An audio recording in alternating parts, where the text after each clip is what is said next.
Oke, daon nih.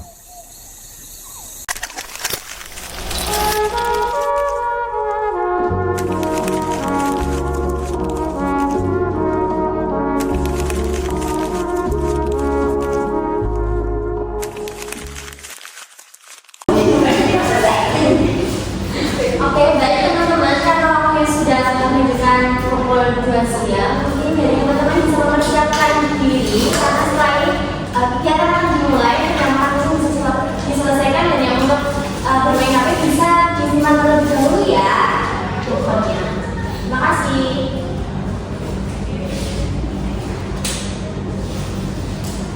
Assalamualaikum warahmatullahi wabarakatuh. Waalaikumsalam warahmatullahi wabarakatuh. Alhamdulillahirabbil alamin wassalatu wassalamu ala asrofil anbiya'i wal mursalin wa ala alihi washabihi ajmain amma ba'du.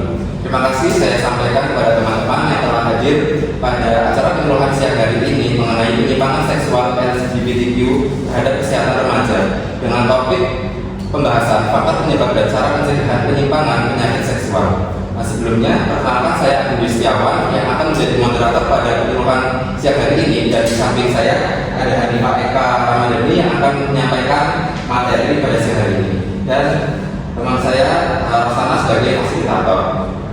Untuk penyuluhan siang hari ini kita akan membagi dalam beberapa sesi. Yang pertama ada sesi penyampaian materi, yang kedua ada sesi tanya jawab. Jadi nanti dipersiap saya menyampaikan pertanyaan yang akan ditanyakan. Dan yang ketiga adalah penutup.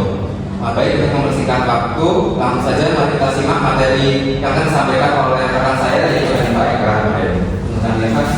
Silakan. Assalamualaikum warahmatullahi wabarakatuh. Waalaikumsalam warahmatullahi wabarakatuh. Teman-teman, hari ini kabarnya gimana nih? Baik. Jadi hari ini seperti yang sudah dijelaskan sama Pak moderator tadi, hari ini kita akan belajar mengenai penyimpangan seksual terhadap kesehatan. Nah, teman-teman tahu nggak kenapa sih kita harus belajar mengenai penyimpangan seksual ini? Ada yang tahu nggak kira-kira? Biar nggak lesbi nggak? Ya, biar nggak lesbi tuh. Suka sesama jenis ya. Nah, biar nggak kumpulkan sesama jenis. Oh ya, betul. Jadi kenapa sih kita harus tahu mengenai penyimpangan seksual ini? Karena agar kita dapat menghindari hal-hal yang sudah disebutkan teman-teman tadi. Jadi jika kita bisa menghindari, kita bisa mencegah dari hal-hal buruk yang akan terjadi.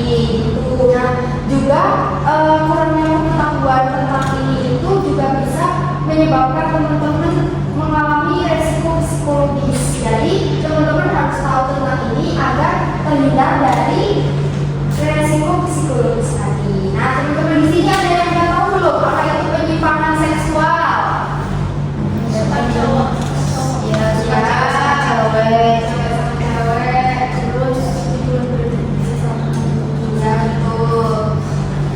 Oke, teman-teman mungkin bisa didengarkan dulu ya. Pertanyaannya dikurangi dulu ya. Ya, baik, saya lanjutkan ya teman-teman. Jadi penyimpangan seksual itu seperti yang sudah disebutin teman-teman tadi, itu adalah tindakan hubungan seksual yang melanggar norma umum. Jadi dalam kehidupan ini ada norma-norma yang mengatur kita. Nah, kita harus bertindak sesuai dengan norma itu teman-teman, termasuk dalam berhubungan seksual gitu ya teman-teman. Terus selanjutnya teman-teman ada yang tahu nggak contoh-contoh perilaku penyimpangan seksual ini? Mungkin ada teman-teman bisa disebutkan yang tahu. Teman-teman ada yang tahu nggak contoh perilaku penyimpangan seksual? Seperti yang udah disebutin tadi, lesbian, gay, sesama jenis, itu contoh perilaku. Nah, yang pertama untuk lebih jelasnya ada yang namanya homoseksualitas. Homoseksualitas itu apa teman-teman? Ada yang pernah mendengar? Ya betul, ya betul. Jadi homoseksual kamu tahu, kamu pernah ya? Enggak tahu.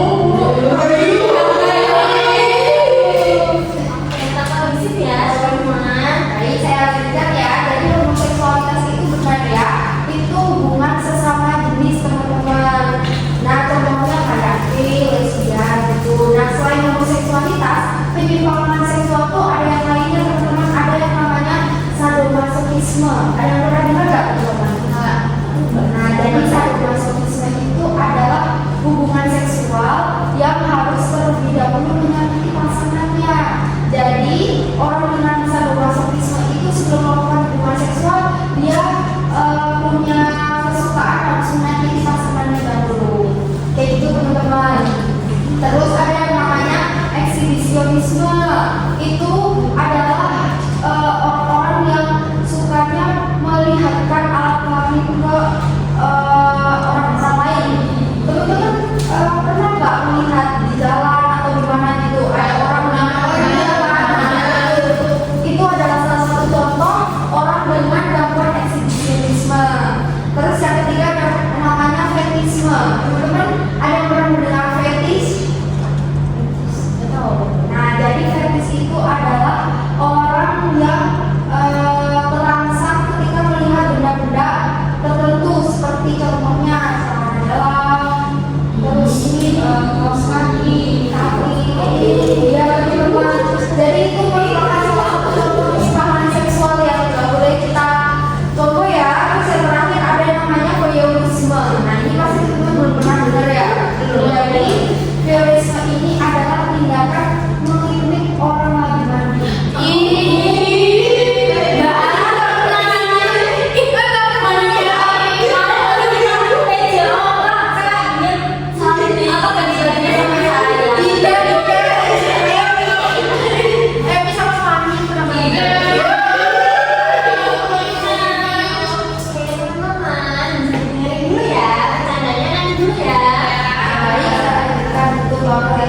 Jadi orang yang suka mengintip itu juga salah satu orang yang mengalami penyimpangan seksual. Kemudian kira-kira teman-teman tahu nggak apa yang menjadi penyebab orang itu bisa mengalami penyimpangan seksual tadi? Kurangnya pengetahuan. Ya betul banget, pergaulan, yang setelah. Jadi seperti yang sudah teman-teman sebutin, jadi penyebab orang bisa melakukan penyimpangan seksual itu ada banyak. Yang pertama dari pergaulan, terus dari dia sperma bisa, terus karena keluarga yang terlalu membebaskan anaknya, terus karena orang yang tidak percaya Tuhan. Teman-teman pernah nggak mendengar atau melihat orang yang nggak percaya Tuhan? Ya kan di drama ada orang yang tidak percaya Tuhan itu jadi salah satu penyebab kita untuk melakukan penyimpangan seksual. Berarti kalau nonton video BL itu boleh? Bukan boleh, nanti ya kita ada sesi tanya jawabnya. Terus selanjutnya tadi kan udah mengenal apa aja penyimpangan seksual. Kemudian sekarang kita bakal mengenal penyimpangan seksual itu punya dampak-dampak yang buruk, bukan cuma untuk kesehatan aja teman-teman, tapi untuk sosial juga ada. Kira-kira teman-teman bisa menyebutin nggak dampak buruk yang terjadi kalau kita melakukan tindakan seksual? Dijauhin. Iya betul, jauhin teman. Nah saat itu teman-teman bagi kesehatan. Oh, bagi kesehatan. Ya, contohnya apa? Iya, nah betul banget teman-teman. Jadi bahaya penyimpangan seksual ini bagi kesehatan itu dapat menularkan penyakit menular seksual atau PMS. Terus bisa juga menyebabkan kanker anal atau dubur teman-teman, kanker mulut, terus meningitis, terus HIV. Kira-kira teman-teman bisa mengira-ngira nggak kenapa kanker anal itu bisa terjadi pada orang yang melakukan penyimpangan seksual? Karena menunda dubur. Ya betul, karena kalau orang penyimpangan seksual, homoseksualitas itu terjadi ketika mereka hubungan seksual itu kan mereka tidak bahasanya tidak terfasilitasi, jadi melalui dubur. Nah itu bisa menyebabkan kanker anus teman-teman. Nah selain itu juga ada dampak sosialnya seperti yang sudah disebutkan tadi, bisa dijauhi teman, terus hubungan sesama temannya jadi nggak baik, terus juga lama-lamaan bisa menyebabkan isolasi sosial. Kemudian teman-teman kira-kira dari yang yang tadi dijelasin, teman-teman takut gak? Merasa serem gak? Serem. Halo, ibu dulu ya. Bisa disimpan dulu HP-nya. Simpan dulu ya. Saya jelaskan kembali.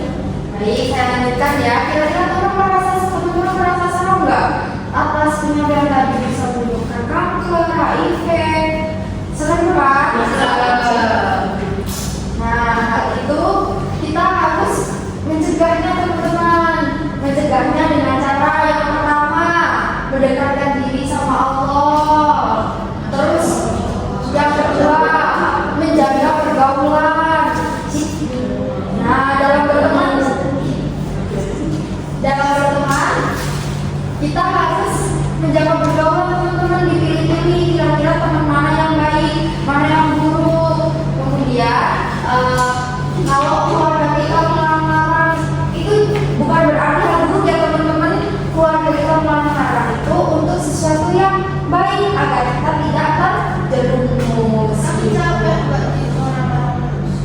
Iya, tapi hal itu baik agar kita tidak terjerumus, agar terlindungi dari pergaulan yang buruk, biar kita nggak melakukan penyimpangan seksual yang tadi yang serem itu tadi teman-teman. Gitu. Jadi sekian penjelasan dari kakak. Saya kembalikan ke kakak dulu. Baik, terima kasih kepada Kak Eka yang telah menyampaikan materi. Sekarang mari kita lanjutkan untuk sesi tanya jawab. Bagi yang ingin bertanya silakan angkat tangan dan juga sisihkan nama. Oke, ini jadi teman-teman ada yang mau tanya, silakan angkat tangan ya. Ini kayaknya apa mau tanya? Boleh. Jadi kan aku punya teman yang kayak gitu. Terus video ini ya pasti temennya.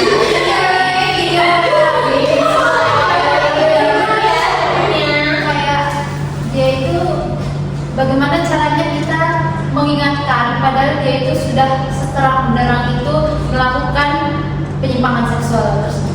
Jadi dia suka sesama cewek. Jadi sama Dia suka.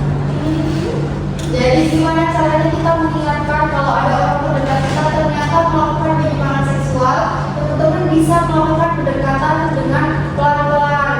Kita dekati pelan-pelan. Itu namanya membangun hubungan saling percaya agar teman-teman yang telah melakukan penyimpangan ini percaya sama kita. Jadi kita bisa bertanya, kenapa kok bisa? Jadi apa yang dirasakan ketika melakukan penyimpangan seksual itu? Terus nanti baru dikasih tahu secara pelan-pelan dan hati-hati. Seperti gambar-gambar yang udah aku jelasin tadi. Ternyata penyimpangan itu bisa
Di film itu kan ada tulisannya yang boleh nonton 18 tahun plus kan Mbak? Ya memang ada gak sih? Itu sebuah pengetahuan. Kalau kalian gak tahu, terus kan kalian nikah gimana? Masa nggak tahu tentang kayak gitu?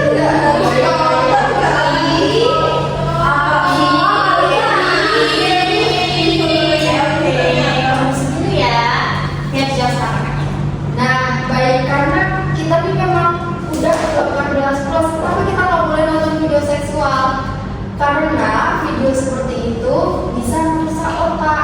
Nah, apalagi yang ditonton adalah video orang yang homoseksualitas atau orang dengan penyimpangan seksual. Kita menonton yang heteroseksual yang sesuai dengan normanya saja bisa merusak otak, apalagi yang homoseksualitas. Meskipun kita udah 18 tahun, teman-teman emangnya mau otaknya jadi rusak karena sering nonton video seperti itu? Enggak ya, Pak Dinda ya, tadinya banyak Pak Dinda.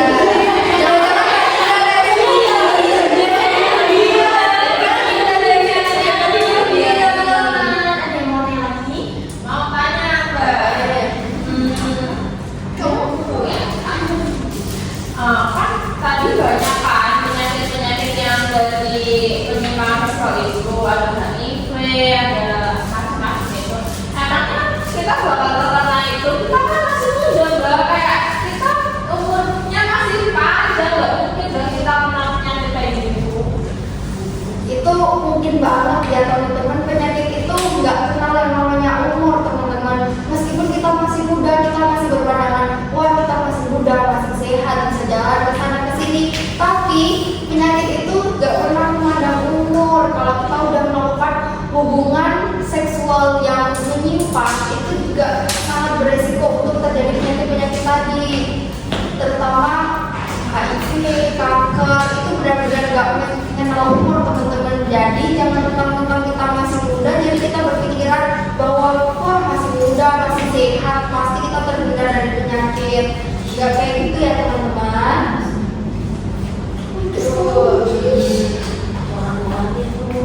Dengerin tuh Fani. Jangan gitu. Aku kan enggak. Enggak. Jajan dong sama Emi. Baik, apakah ada yang ingin bertanya lagi? Tuh. Baik, alhamdulillah kalau sudah tidak ada pertanyaan lagi, kita sudah selesai melakukan kita yang jawab ya. Diharapkan teman-teman lebih paham mengenai materi apa yang sudah disampaikan oleh rekan saya Hanifah. Baik, sebelum kita tutup, apakah dari teman-teman ada yang ingin menyampaikan kembali apa yang dilakukan pada pertemuan pada siang hari ini? Silakan.